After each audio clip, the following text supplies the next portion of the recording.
ભાઈ ઉપાડી લ્યો, એટલે ઉપાડી લ્યો, દવાખાને લઈ જાવ, દવાખાને.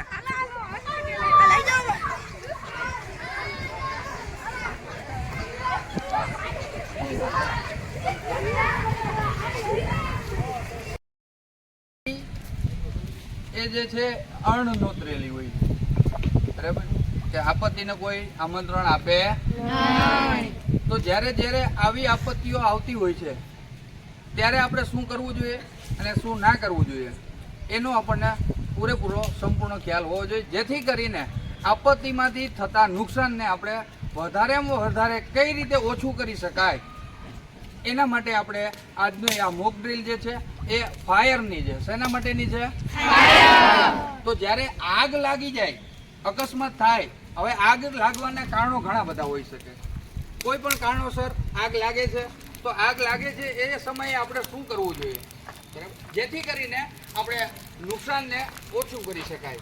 તો જ્યારે આગ લાગે છે તો આપણી શાળા કક્ષાએ જોઈએ તો શાળામાં આપણે જ્યારે અભ્યાસ કરતા હોઈએ છીએ અને અચાનક ક્યારેક એવું બની શકે કે કોઈ કારણોસર આગ લાગે છે, તો એ આગના સમયે આપણે ખૂબ જ બુદ્ધિનો ઉપયોગ કરીને બાળકોને ઓછું નુકસાન પહોંચે, સંસ્થાને ઓછું નુકસાન થાય, શિક્ષકોને, સ્ટાફને એ બધું ઓછું નુકસાન થાય એવું આપણે કરવું જોઈએ કાર્ય, જેથી કરીને આપણને કોઈ વધારે નુકસાન પહોંચે નહીં.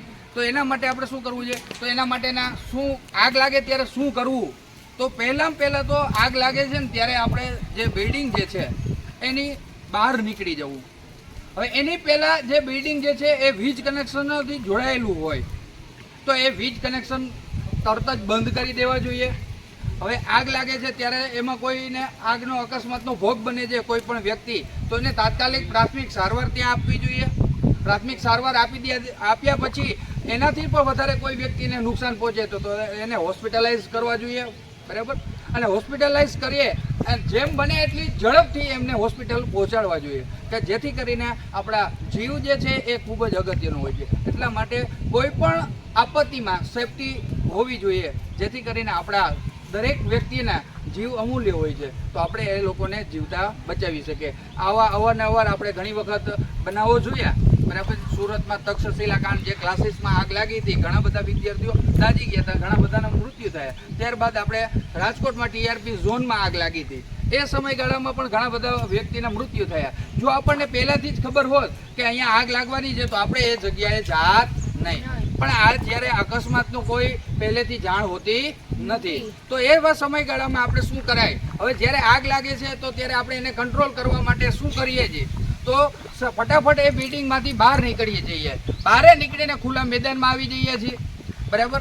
તો મેદાનમાં આવ્યા બાદ ત્યાર પછી આગને કંટ્રોલ કઈ રીતે કરાય? તો આપણી પાસે એક ફાયર એક્સટિંગ્યુશર હોય છે દરેક સંસ્થામાં. તો આ જે છે એ ફાયર એક્સટિંગ્યુશર જે છે, જે પાવડર ફોર્મમાં, કે એને આપણે કેવી રીતે યુઝ કરાય? ઘણી વખત આપણને ખબર હોય છે કે આ આગ લાગે ત્યારે આ બાટલો જે છે લાલ કલરનો કામ આવે, પણ હવે આ ઘણા બધા વ્યક્તિને અને આપણને ખુદને પણ નથી ખબર હોતી કે આને કઈ રીતે ઉપયોગ કરવાય, આને ઓપરેટ કઈ રીતે કરાય. તો આજે હું તમને આ આગ લાગી છે એની મોક ડ્રીલ હિસાબે હું આજે તમને આ ફાયર એક્સટિંગ્યુશર જે છે એને ઓપરેટ કરતા શીખડાવીશ, બરાબર છે. તો અહીંયા તમારે મિત્રો આગ લાગે છે તો આપણે હવે આગને કંટ્રોલ કરીશું, ઠીક છે. તો જે ફાયર એક્સટિંગ્યુશર જે છે એમાં અહીંયા પિન આપેલી હોય છે, પિનને હળવેકથી કાઢી નાખવાની, બરાબર. અને બાટલાને પહેલાં તો આપણે જોવાનો ચાલુ છે કે કેમ. અહીંયા ઇન્ડિકેટર આપેલું છે, એ ગ્રીનમાં હોય તો આ બાટલો જે છે એ ફાયરનો એક્સટિંગ્યુશર એ વાપરવા લાયક છે.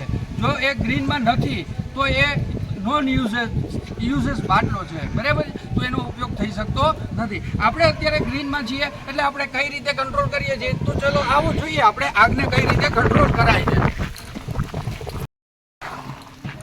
ચલો જો હવે આગ લાગી ગઈ છે ને આપણે આને કંટ્રોલ કરીએ છીએ. જોજો મિત્રો આગળ સામેથી આ બાજુ ઉતર્યો બળકો પાવડર ઉઠશે, બરાબર. જો મિત્રો આ રીતે આપણે આગને કંટ્રોલ કરી શકાય.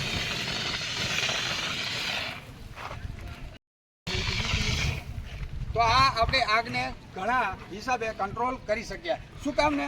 તો કે આપણને આનો યુઝ કરતા ખબર છે કે આને આપણે આ રીતે જો વાપરીએ તો આપણે આગને ઘણી સારી રીતે કંટ્રોલ કરી શકાય અને વધારે થતા નુકસાનને પણ ઓછું કરી શકાય છે મિત્રો. તો ખ્યાલ આવ્યો તમને આપત્તિ સમયે શું કરવું જોઈએ? ખ્યાલ આવી ગયો? પૂછું તમને પ્રશ્ન મિત્રો? ચલો જ્ઞાનીબેન, જ્યારે આગ લાગે છે ત્યારે આપણે શું કરવું જોઈએ?